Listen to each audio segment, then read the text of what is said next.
এই যে আমাদের শিবরাত্রি আসছে, এই মাঙ্গলিক যোগের জন্য যদি শিব পুজো করেন অনেক ক্ষেত্রে কিন্তু ভালো রেজাল্ট পাবেন।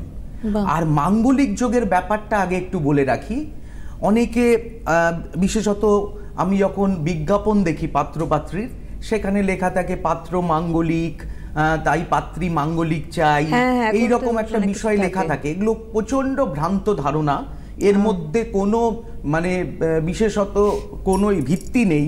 যেমন মাঙ্গলিক কাকে বলে আগে জানতে হবে। আমাদের যেমন 12টা ঘর, 12টা মেষ, বৃষ, মিথুন, কর্কট, সিংহ, কন্যা, তুলা, বৃশ্চিক, ধনু, মকর, কুম্ভ, মীন, এই 12টা ঘরকে মেষ থেকে যদি আমি ধরি, হ্যাঁ, অগ্নি, পৃথিবী, বায়ু, জল তত্ত্ব হিসেবে যদি আমরা ধরতে থাকি, মেষ থেকে ধরলে মেষ হচ্ছে অগ্নি, বৃষ হচ্ছে পৃথিবী, তারপরে মিথুন হচ্ছে বায়ু, আর কর্কট হচ্ছে জল।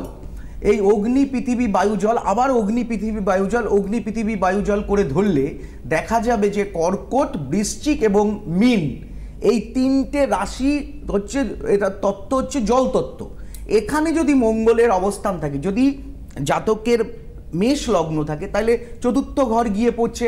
আগে বলে রাখি, লগ্ন, লগ্নের চতুর্থ, লগ্নের সপ্তম, লগ্নের অষ্টম, লগ্নের দ্বাদশে মঙ্গল বসলে মাঙ্গলিক যোগ।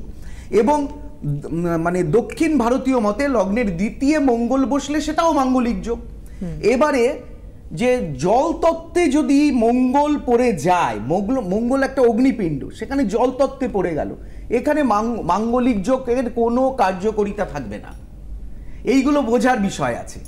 জ্যোতিষ শাস্ত্রটা মানে সহজভাবে আমি অনেক কিছু ক্যালকুলেশন করলাম। অনেকে বলল যে আমার তো মাঙ্গলিক যোগ, আমার বিবাহিত জীবনে কোনো প্রবলেম হয়নি।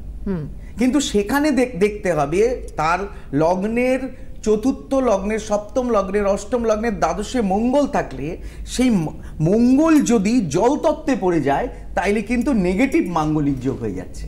এটা আচ্ছা, মানে এটাই ক্যালকুলেশন, এটাই ক্যালকুলেশন। আবার মাঙ্গলিক যোগের ব্যাপারটা হচ্ছে এর অনেক পজিটিভ দিক আছে। এরা খুব জিদি, হ্যাঁ, এরা যেটা মনে করে করবে সেটাই করে ছাড়বে। অনেক পজিটিভ দিক আছে মাঙ্গলিক যোগের।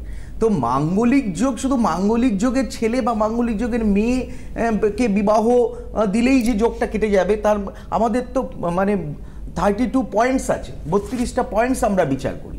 সেই সমস্ত পয়েন্টসে যদি 17%, 17 বা 18% মিলে যায়, তবে আমরা কিন্তু সেখানে বিয়ের জন্য এগোতে পারি। শুধু মাঙ্গলিক দেখলে হবে না। আর সকল মাঙ্গলিক যারা রয়েছেন তাদের জন্যই খুব ভালো দিন আসছে শিবরাত্রি। শিবের পুজো করবেন, যে যে নিয়ম করে উপাচারে, আমি বলে দেবো না যে এইটা করুন, এটা লাগবে, ওটা লাগবে। মনের আত্মায় মানে শরীরটাকে শুদ্ধ রেখে, মন পবিত্র রেখে আপনি যেভাবে আপনার ঈশ্বরকে পুজো করবেন, আমি মনে করি তিনি পুজো আপনার নেবেন।